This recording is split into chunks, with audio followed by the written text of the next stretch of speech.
Following your meeting with the premier, his office put out a statement saying that the U.S. should refrain from politicizing and national securitizing economics and trade, and appeared to be dismissive of some of the concerns that you raised about overcapacity.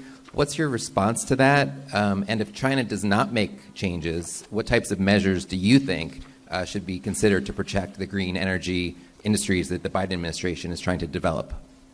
Well, I believe that in several hours of conversation on this topic, that I was able to make very clear the basis for our concerns about Chinese overcapacity, and that our concerns are not U.S. concerns alone, but also reflect the views of our allies in Europe, in Japan, and in developing emerging markets, Mexico, India, among others. So this is a widespread set of concerns, and I believe he heard very clearly my view that this is something that, if not addressed, will injure American workers and firms.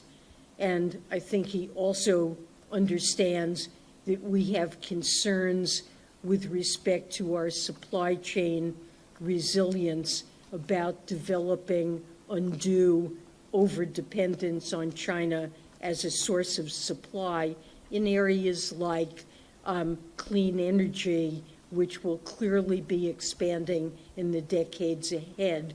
And we need to have some participation in this, as our allies do. We agreed, as I mentioned, to launch intensive exchanges on balanced growth in the domestic and global economies.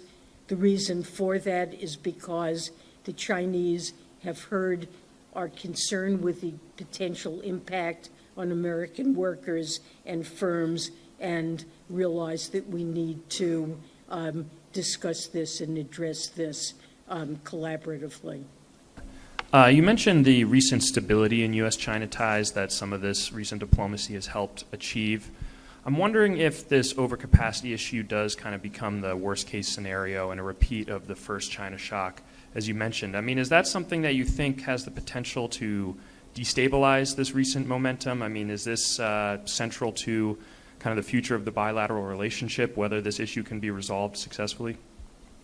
Well, it is a critical issue, and it is one that could have an adverse impact on American workers and firms if we don't find a solution.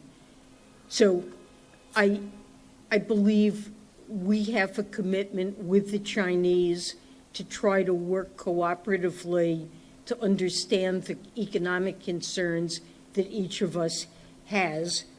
And this is a very important concern of ours.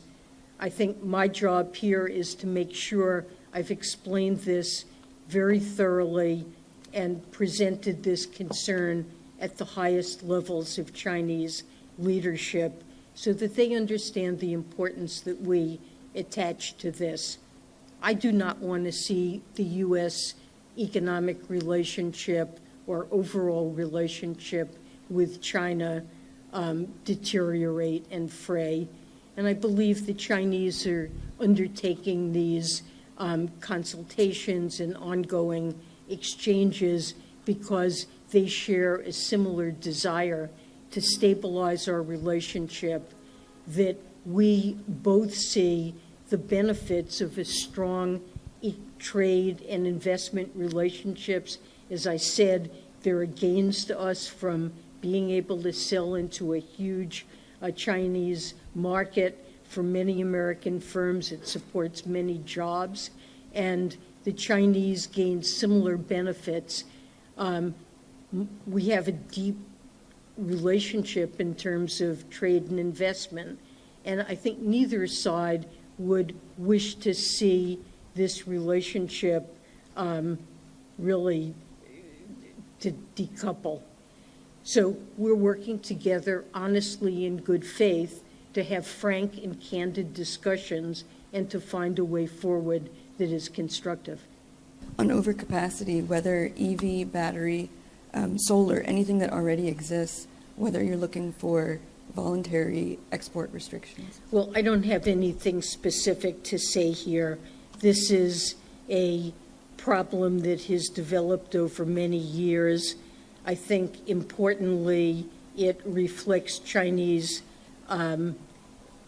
policies that place great priority on these sectors, channel support to them, enable them to continue operating even when prices drop to very low levels due to overcapacity and their firms don't exit the market. Instead, it's potentially our firms that have to do so.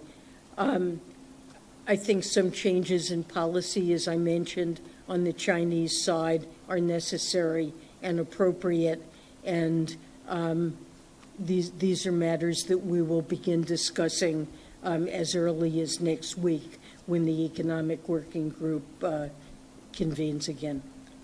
Your counterparts brought up TikTok in your discussions.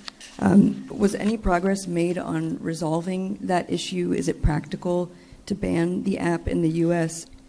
So let me start with TikTok. It's a subject that was raised in our meetings. We discussed it briefly.